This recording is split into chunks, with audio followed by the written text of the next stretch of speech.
for packing and for sister missionary advice, my first piece of advice is there are skirts that have like a built-in slip with a plasticky synthetic material inside. Don't buy those. They are so hot. Every skirt I had a built-in slip.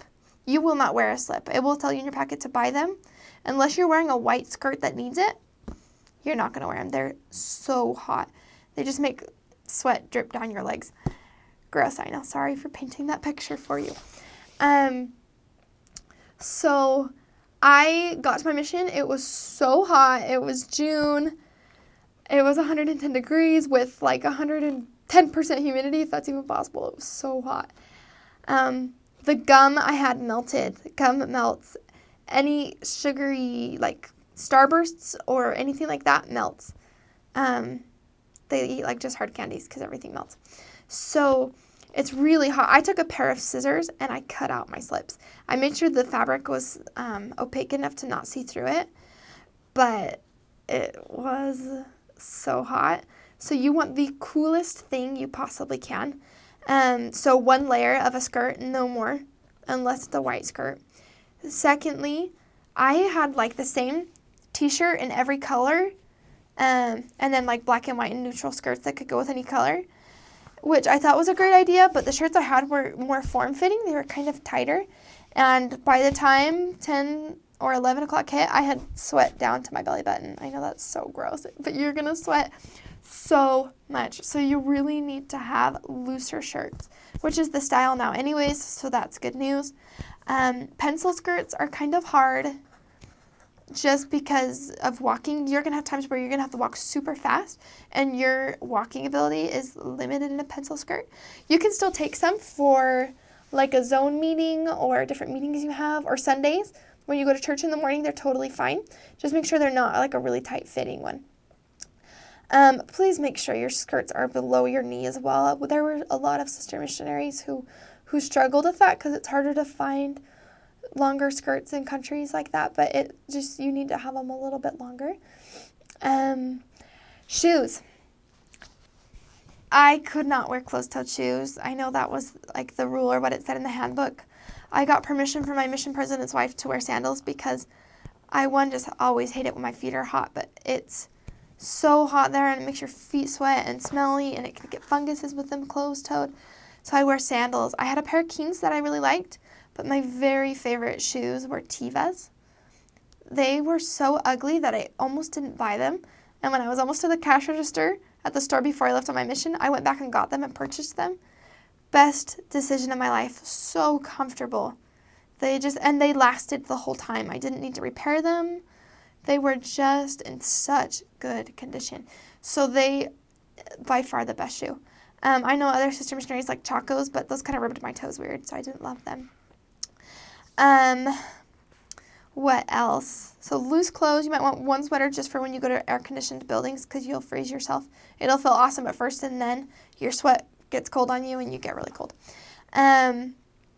You will want...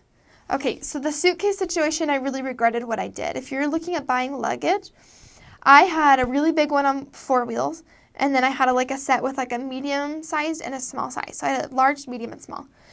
Carrying around 3 suitcases for changes or transfers is so hard, and it's annoying, and I thought I could maybe bungee cord my smallest one to the top one. It didn't work. So what I recommend is getting the jumbo really big ones and 2 of them rather than anything else. And having 4 wheels makes a big difference too, but just having 2 really big ones will be really, really helpful. I'm pretty sure you can go into the country with as much weight as you want. It's just when you leave that you have to leave a lot of stuff and have a light weight. I really recommend just by the time you're done with your mission, you're going to hate every skirt and every shirt and every dress that you have. You'll be so bored of them, and they'll be old, and there's so many people you know and investigators that need skirts that you can give them to. So when I came home, I left absolutely everything besides one favorite skirt that I went home in and souvenirs. That's all I had, and totally worth it. Having a dress is nice. I always loved having a dress. just to feel a little fancier on some days, because you do feel like, I don't know how to put it, like a little rag doll. Like you never feel like you're ready or put together for the day because you sweat so much. And so having a dress for Sundays was really nice. I recommend getting a dress too. Maybe 2 or 3 dresses. Most sister missionaries in our mission don't wear makeup. I always did. I was just raised to wear it and to look our best. And so I think it's actually important to wear makeup because it shows you're a representative of the Lord, and you're representing him, and you want to look presentable to these people and look like you actually put effort into what you did in the morning. It takes a little bit of time, and it's kind of annoying, but I think it's worth it. Any foundation will just sweat off. That's not even worth it. Powder, I used to be self-conscious of my oily skin, and now you just have to get over it because there's nothing you can do. There's no foundation good enough to stay on your face. But for eye makeup, I always had eyeshadow, eyeliner, mascara, and I don't regret that at all. Actually, every single companion I had started not wearing makeup, and then by the time they were done with me, or done being my companion, they were wearing makeup every day, and they just felt better about themselves and felt a little more presentable. So I actually think it's a really good, important thing. You will do ponytails or buns every single day because it is so hot. And even like a ponytail was too hot for me because it like spreads out and touches your sweaty neck and gets stuck to you. And so I would do either braids or like a ponytail and then a braid so that it wouldn't stick to me, or a bun. Everything else was just too hot. I also lost a lot of hair. My hair got so thin. It probably went down to a third of what it was. My braid started super big, and then it got super, super tiny by the time I was gone. And it's okay, but I would take hair vitamins with you and have a stock for your whole mission and take them every day to see if that helps.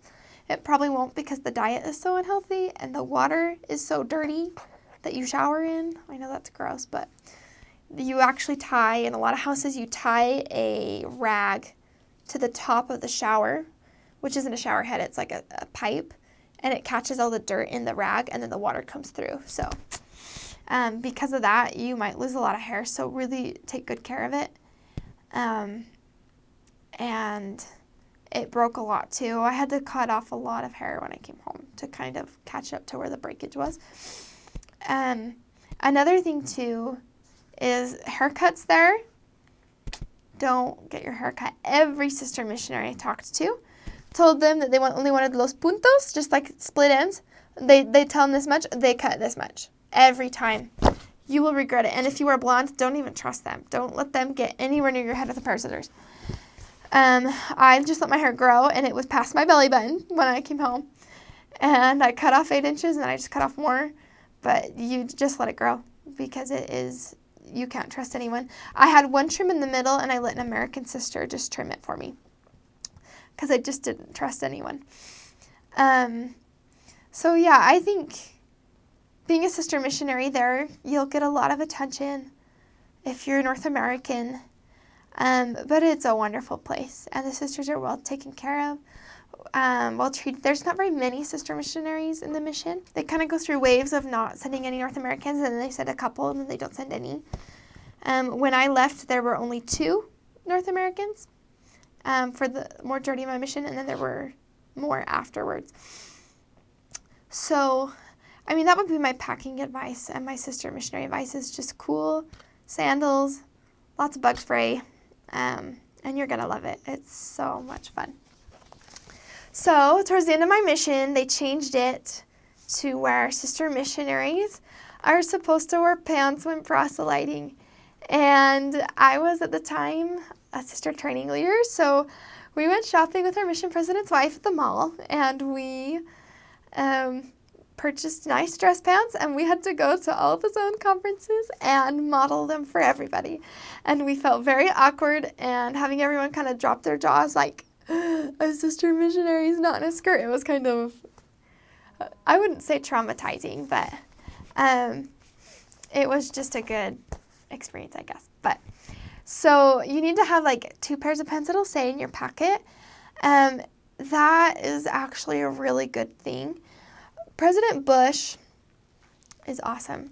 He does not force you to wear them, but they require that you have them because the church has recommended that sisters have these pants to protect their legs from really what they're worried about is Zika and chikungunya.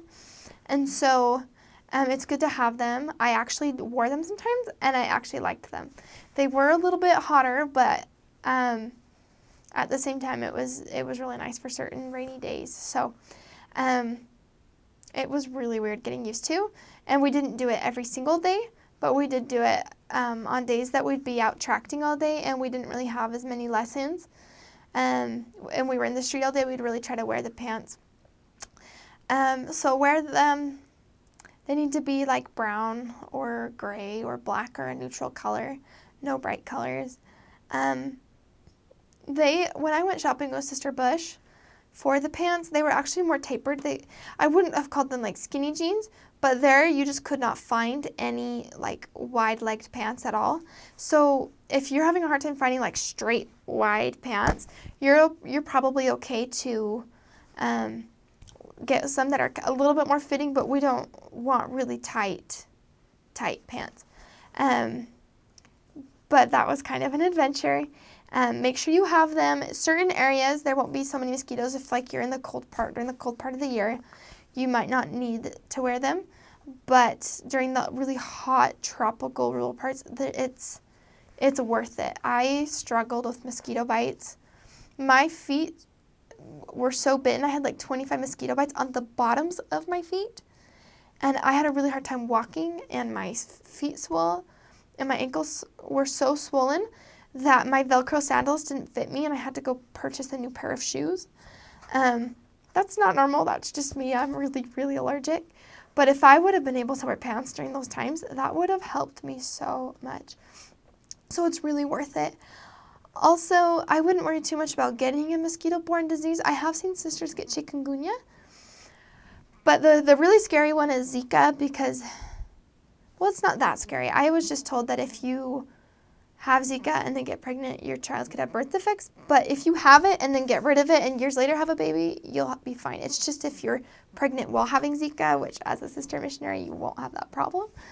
But Zika, only elders got it. I was the nurse's companion for a while, and it was like elder after elder who got sick with that or parasites. Sisters stay healthier. We're just smarter to put the bug spray on, honestly.